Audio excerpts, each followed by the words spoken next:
Fernando Schiller está conosco aqui, ainda na esteira da eleição americana, né, para a gente debater assuntos que estão ligados aí à política externa, internacional, política externa e as movimentações, né, esse conceito de multilateralismo, né, volta agora a rondar a opinião a respeito do assunto depois da eleição de Joe Biden nos Estados Unidos. O que você tem a acrescentar sobre esse tema aqui para nós, hein, Schiller? Bom dia para você. Tudo bem, Pedro, Mariano, Thaís, nossos ouvintes.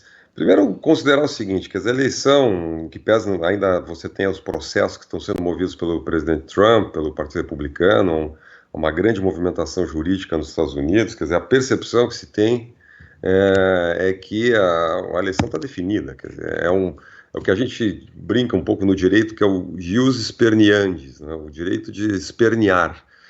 Mas vai acontecer em algum momento um reconhecimento por parte do presidente Trump desse resultado, né? Ainda há uma definição importante nos Estados Unidos que a gente tem que prestar atenção, que é o controle do Senado, né? Uma disputa muito acirrada.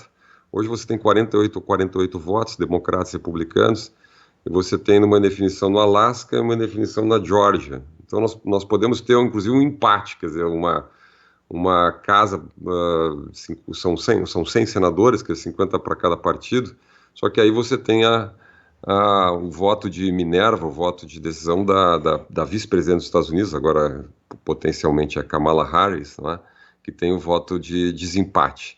Então, nesse sentido, o governo teria a maioria também no Senado, que daria ainda mais poder para o presidente Biden, por questões importantes, Suprema Corte, questões relacionadas à implantação de programas econômicos, enfim.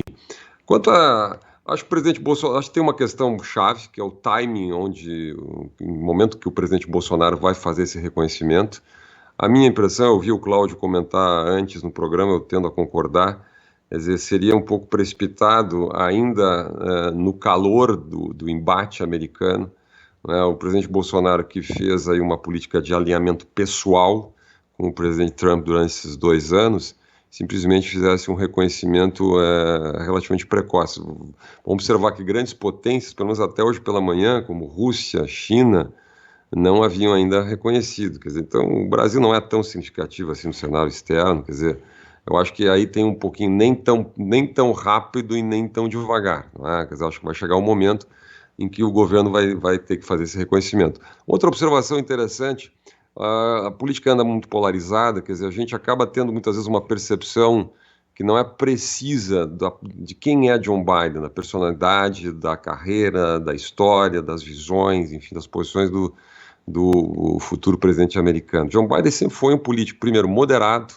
um grande negociador, um homem, inclusive, assim, vocacionado para a diplomacia, conhece muito bem o Brasil, até me chamou muita atenção a postagem do ex-presidente Temer, não é? Colocando a sua amizade com Biden, não é? No período que foi presidente, Biden cuidava muito da América Latina, então aí você tem uma ponte. Então eu não tenho muita dúvida, até conhecendo bem o nosso embaixador, Nestor Foster, nos Estados Unidos, quer dizer, que do ponto de vista diplomático não haverá grande dificuldade para que o Brasil faça uma conversão e se reaproxime do governo americano. Obviamente que isso demanda um certo tempo, não é? Porque se isso for feito de maneira muito rápida, vai parecer assim um governo sem nenhum tipo de brio, não é? De princípio, quer dizer, tinha um alinhamento político, simplesmente apaga a luz, acende a luz no dia seguinte, tem outro alinhamento político, as coisas não são assim, até porque a posse é só no dia 20 de janeiro, então tem muita água para rolar embaixo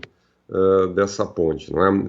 Mas vamos lá. O Brasil vai reconstruir isso, quer dizer, o que o Brasil obteve nesses 2 anos com o governo Trump, no fundo, foi muito pouco. A gente conversava aqui com vários diplomatas no próprio grupo Bandeirantes. O Brasil fez esse acordo aduaneiro em outubro, que é um acordo de desburocratização das relações aduaneiras, que é muito pouco, na verdade, e ainda é um acordo para ser implementado, para que futuramente se pense num acordo comercial com os Estados Unidos. Um apoio à entrada do Brasil na OCDE, que prossegue, não imagino que o governo Biden vai mudar isso, mas isso depende muito mais do Brasil, de cumprir os protocolos da OCDE, do que um apoio político dos Estados Unidos, não é? Então, acho que o caminho do Brasil está pavimentado, mas é um processo longo. Então, na verdade, quer dizer, essa diplomacia pessoal de alinhamento, na minha visão, quer dizer, esse é o meu ponto, fez mais mal para o governo brasileiro do que bem, não é? E na minha visão, Thaís, Mariana, Pedro, o governo brasileiro tem uma oportunidade agora. Qual é a oportunidade? Literalmente de se livrar de um alinhamento pessoal, incondicional, não é? Político, com um presidente agora em ocaso, quer dizer, e mais do que isso, de um tipo de atitude política que hoje está em declínio no mundo, não é? E migrar para uma posição multilateralista. Quando o Brasil pensa em entrar na OCDE, o que é isso? O que significa isso? Multilateralismo, globalismo. A OCDE é a instituição mais globalista hoje no cenário internacional, quer dizer, exatamente impõe padrões de governança global, etc., etc., que é o que se define como chamado globalismo. Não é? Se o Brasil quer entrar na OCDE, esse discurso é meio retórico, na verdade, não é? Então, acho que é uma grande oportunidade. A única dúvida que a gente fica é se o ministro Ernesto Araújo, que, aliás, já começou a se movimentar, o Itamaraty já começou a se movimentar para buscar informações, analisar impactos, não é? E é o momento de fazer isso mesmo, mas a minha impressão é que ele ficou um ministro desfuncional, não é? E aí é o próximo pepino para o presidente Bolsonaro, quer dizer, tem uma boa relação pessoal com o Ernesto Araújo, mas toda aquela retórica de salvar o Ocidente, contra o marxismo cultural, etc., toda essa retórica agora ela vai perder inteiramente o sentido. Né? A pergunta é, neste novo quadro, ainda faz sentido você ter um ministro que marcou tanto esta pauta durante os seus 2 anos de gestão? É o que a gente vai saber nas próximas semanas.